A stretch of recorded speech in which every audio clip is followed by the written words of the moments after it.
বিএনপির ভারপ্রাপ্ত চেয়ারম্যান তারেক জিয়ার সঙ্গে ডক্টর ইউনূসের সাক্ষাৎ হবে, জাতীয় ঐক্য হবে। ম্যাডাম খালেদা জিয়া তার দলের নেতাদের বলেছে, ইউনূসের বিরুদ্ধে দাঁড়াইও না, তোমাদের দাবি থাকলে আলোচনা করে মীমাংসা করো। আলহামদুলিল্লাহ বলেন। আসলে আপসীন দেশ নেত্রী, তিনি যে দেশনেত্রী এটাই হলো তার প্রমাণ। দেশের মানুষের ভাব বুঝেছে, তার কারণ ডক্টর ইউনূসকে কোনো দল ক্ষমতাত বসায় নাই। আচ্ছা বলুন তো, ইউনূস কি নিজে নিজে ক্ষমতা গ্রহণ করেছে না আমরাই তাকে ক্ষমতাত বসাইছি? বিএনপি জামাত যত পার্টি বাংলাদেশে আছে সবাই মিলে ধরিয়ে এনে ক্ষমতাত বসে দিয়েছি। তো সুতরাং তার বিরুদ্ধে আন্দোলন করে কোনো লাভ নাই। দাবি থাকলে আলোচনা করব, বিভেদ করে স্বৈরাচারদেরকে আমরা সুযোগ দিতে চাই না। সুতরাং আমাদের জাতীয় ঐক্য ঠিক থাকবে, স্বৈরাচারের জায়গা হবে না এই বাংলাদেশে। আগামীতে সত্যের পক্ষের প্রতীকদেরই বিজয় হবে ইনশাআল্লাহ। এই যে ডক্টর মোহাম্মদ ইউনূস বাংলাদেশের রাষ্ট্রপ্রধানের ক্ষমতা গ্রহণ করলেন, তিনি বর্তমানে যুক্তরাজ্যে আছে। কেন গিয়েছেন? 234 বিলিয়ন ডলার টাকা স্বৈরাচার আওয়ামী লীগ দলের নেতা কর্মীরা বাংলাদেশ থেকে চুরি করে নিয়ে গেছে। ডক্টর মোহাম্মদ ইউনূস এই টাকাগুলো ফিরিয়ে আনার জন্য যুক্তরাজ্যে গেছে। আলহামদুলিল্লাহ বলবেন না? উনি নিজের জন্য যায়নি, পরিবারের জন্য যায় নাই, দেশের টাকা দেশে ফিরিয়ে আনার জন্য গিয়েছে। তার কারণ তিনি চাই বাংলাদেশের অর্থনীতি যেন স্বাবলম্বী হয়। আলহামদুলিল্লাহ বলেন। ওখানে যাওয়ার পর ওই দেশের সরকার বলেছে আমরা টাকা ফিরিয়ে দেব, সম্মত হয়েছে। কিন্তু ওই দেশের প্রধানমন্ত্রী এখনো দেখা করেনি। আওয়ামী লীগের লোকজনের তো খাইয়ে দেয়া কাম নাই। ওরা বলতেছে ডক্টর ইউনূসের দাম নাই রে। যুক্তরাজ্যের প্রধানমন্ত্রী দেখা দিল না। সবাই দেখা করেছে, চাইতে গেছে টাকা, টাকা ধার দিয়ে আপনার বন্ধুর কাছে টাকা চাইতে গেলে দেখা করা তো দূরের কথা, ফোনই ধর না, কথা কর না। আমি নিজের ভুক্তভোগী, আমি নিজেই আমার জীবনে যত মানুষ টাকা ধার দিছি ভাই, টাকা ধার দেওয়ার সময় বন্ধুত্ব থাকে, টাকা চাইতে গেলেই মনে হয় শত্রুতা বেড়ে যায়। আজকে টাকা চাইতে গেছে, গভীর মনোযোগ ভালো করে বোঝেন। কিন্তু যারা চোর এদের তো চোখত ঘুম নাই। 20-25 জন চোর কুকুরের মতো রাস্তায় দাঁড়িয়ে ঘেউ ঘেউ করা শুরু করছে। এই কুকুরগুলো কারা চেনেন নাই? ওই স্বৈরাচারের লোক। ও চিন্তা করছে ডক্টর ইউনূসের কোনো লোক যুক্তরাজ্যে নাই। কিন্তু ডক্টর ইউনূসকে যারা ভালোবাসে, এই বাংলাদেশের নাগরিক হাজার হাজার যুবকেরা যেই রাজপথে নেমেছে, ওই কুকুরগুলো ঘেউ ঘেউনি বাদ দিয়ে লেজ গুটিয়ে পালাতে বাধ্য হয়েছে। আল্লাহ আকবার বলেন। তার মানে বোঝা গেল সত্যের পক্ষে থাকে কে? আরো জোরে বলেন, থাকে কে?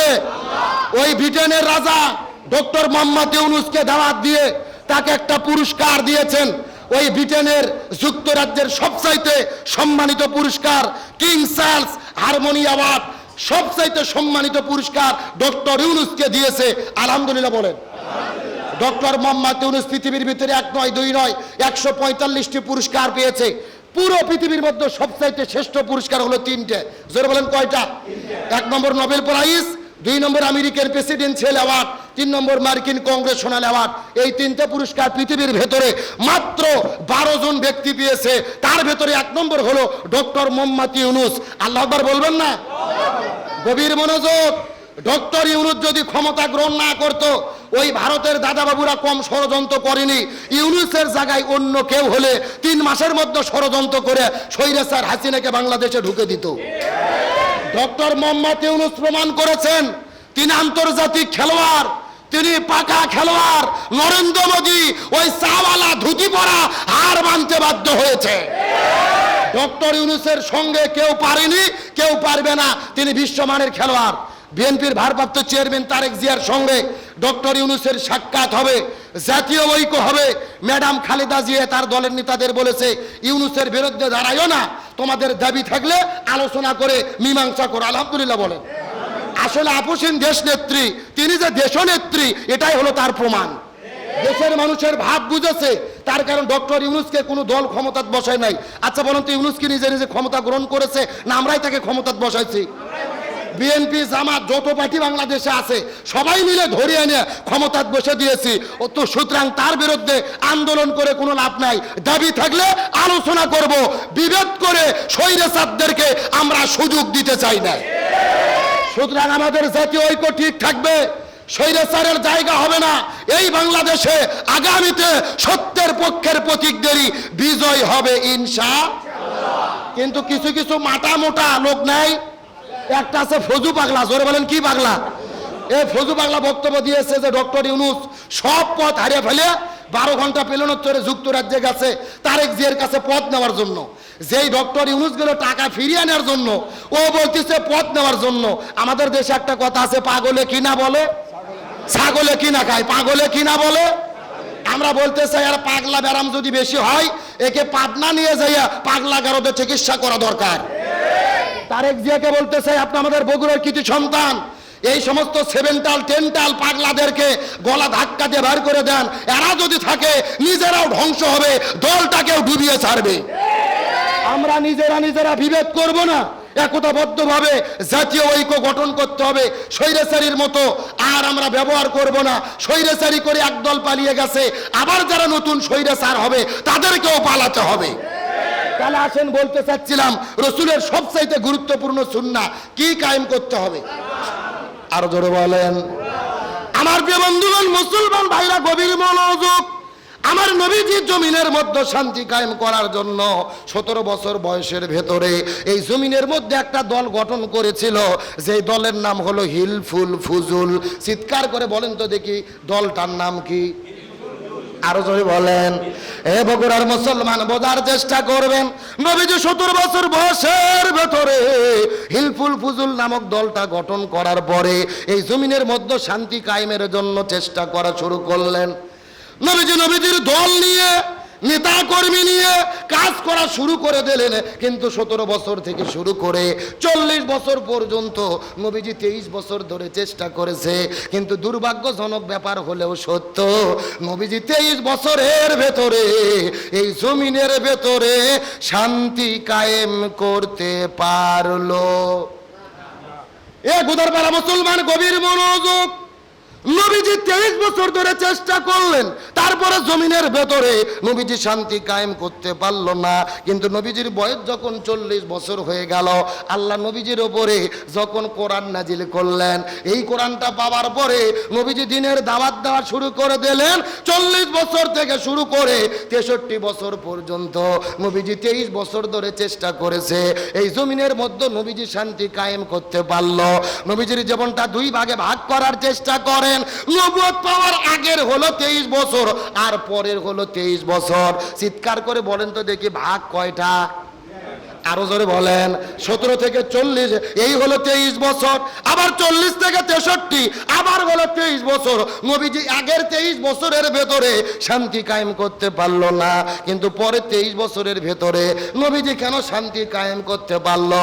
এর কারণ হলো আগের 23 বছরের ভেতরে নবীজির কাছে দল ছিল, কিন্তু নবীজির দলের ভেতরে আল্লাহর কোরআনের সংবিধান ছিল না। কথা কি বোঝা যায়? এ ভালো করে বোঝেন। আপনার আমার মতো 2 টাকার ছুটকে ফাটকে হুজুর না, এলাকার তেল তেলা গোয়েন্দার নেতা না, স্বয়ং বিশ্ব নবী 23 বছর ধরে চেষ্টা করেছে, তারপরে জমিনে শান্তি কায়েম করতে পারেনি, তার দল ব্যর্থ হয়েছে। তার মানে বোঝা গেল, নবী হয়ে যদি তার দল দিয়ে কোরআন না থাকার কারণে শান্তি কায়েম করতে না পারে, এখান থেকে শিক্ষা দাঁড়ায় এই বাংলাদেশে যেই দলগুলো শান্তি কায়েম করতে চাচ্ছে ওই দলের দ্বারা এই জমিনে শান্তি কায়েম হবে না, যেই দল আল্লাহর কোরআনের সংবিধান দিয়ে পরিচালিত হয় না। কথা কি ক্লিয়ার না ভেজাল আছে? গভীর মনোযোগ, ভালো করে বোঝার চেষ্টা করবেন। নামাজ, রোজা, হজ, যাকাত যেমন ফরজ, তেমনি রূপে প্রত্যেকটা মুসলমানের জন্য এই জমিনের ভেতরে কোরআন বিজয়ের আন্দোলন করা তেমনি রূপে ফরজ। কিন্তু মনের মধ্যে বড় কষ্ট, আমরা নামাজের ফরজ মানি, হজের ফরজ মানি, যাকাতের ফরজ মানি, জিকিরের ফরজ মানি, কিন্তু আল্লাহর জমিনে আল্লাহর দ্বীন কায়েমের ফরজকে মানতে চাই না। ভালো করে বোঝার চেষ্টা করবেন। আল্লাহর কোরআন বলেছেন, ওয়াতাসিমু বিহাবলিল্লাহি জামিআন ওয়ালা তাফাররাকু, তোমরা যদি মুসলমান হও এই জমিনের ভেতরে আল্লাহর দ্বীন কায়েমের জন্য আল্লাহর রশিকে ঐক্যবদ্ধভাবে আঁকড়ে ধরো। আল্লাহর কোরআন বলেছেন ওয়ালতাকুম মিনকুম উম্মাতুন ইয়াদউনা ইলাল খায়র ইয়ামুরুনা বিল মারুফ ওয়া ইয়ানহাউনা আনিল মুনকার। মুসলমানদের ভেতরে অবশ্যই একটা দল থাকতে হবে যারা ভালো কাজের আদেশ করবে, মন্দ কাজে বাধা দেবে। আল্লাহর কোরআন বলেছেন আল্লাযীনা ইম্মাক্কান্নাহুম ফিল আরদি আকামুস সালাহ ওয়া আতাউজ যাকাত ওয়া আমারু বিল মারুফ ওয়া নাহাউ আনিল মুনকার। কোন মুসলমান দল যদি ক্ষমতায় যায় চারটি কর্মসূচি বাস্তবায়ন করবে। 1 নম্বর নামাজ বাধ্যতামূলক করবে, 2 নম্বর যাকাত ভিত্তিক অর্থনীতি কায়েম করবে, 3 নম্বর ভালো কাজ চালু করবে, 4 নম্বর মন্দ কাজ বন্ধ করবে। ক্ষমতায় যাওয়ার পরে এই 4 কর্মসূচি যারা বাস্তবায়নের ঘোষণা দেবে ইমানদার মুসলমান হিসেবে তাদের পক্ষেই আমাদের থাকতে হবে। বক্তব্য কি আব্দুল সালাম যুক্তিবাদী না আল্লাহর? আরো জোরে বলেন কার? কয় কর্মসূচি? আরো জোরে বলেন, এ ভালো করে বোঝেন। এই 4 কর্মসূচি যদি বিএনপি দল বলে ক্ষমতার যাওয়ার পরে এই 4 কর্মসূচি আমরা বাস্তবায়ন করব, কোরআন দিয়ে দেশ চালাবো, আগামীকাল থেকে আমরাও বিএনপি করব। এ কথা বল না। জামাত যদি বলে আমরা কায়েম করব, আমরা জামাত করব। জাতীয় পার্টি যদি বলে আমরা কায়েম করব, আমরা জাতীয় পার্টি করব। তার কারণ আমরা কোনো দলের ক্ষমতা চাই না, আমরা মূলত আল্লাহর কোরআনের ক্ষমতা চাই। জোরে বলেন কার ক্ষমতা চাই? কে রে? জামাতক দিয়েই বাংলাদেশে কোরআন কায়েম করা লাগবে, এটা কোরআনে লেখা আছে? ভালো করে বুঝেন, আমরা কোনো দলের ক্ষমতা চাই না। কিসের ক্ষমতা চাই? আর কোরআনের ক্ষমতা যারা চাই তাদের পক্ষে আমাদের থাকা হলো ফরজ। তাদের পক্ষে থাকা কি? ভালো করে বোঝার চেষ্টা করবেন। আল্লাহর কোরআন বলেছেন ওয়ামাইয়াবতাগি গায়রুল ইসলামি দীনান ফালাই ইউকবালা মিনহু ওয়া হুয়া ফিল আখিরাতি মিনাল খাসিরিন। আল্লাহর কোরআন বলেছেন কোরআন বাদ দিয়ে যদি কেউ বিয়ে করে ওই বিয়ে আল্লাহর দরবারে কবুল হবে না।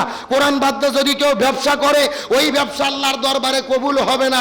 কোরআন বাদ দিয়ে যদি কেউ রাজনীতি করে ওই রাজনীতিও আল্লাহর দরবারে কবুল হবে। তাহলে চিৎকার করে বলে শান্তির জন্য কি লাগবে?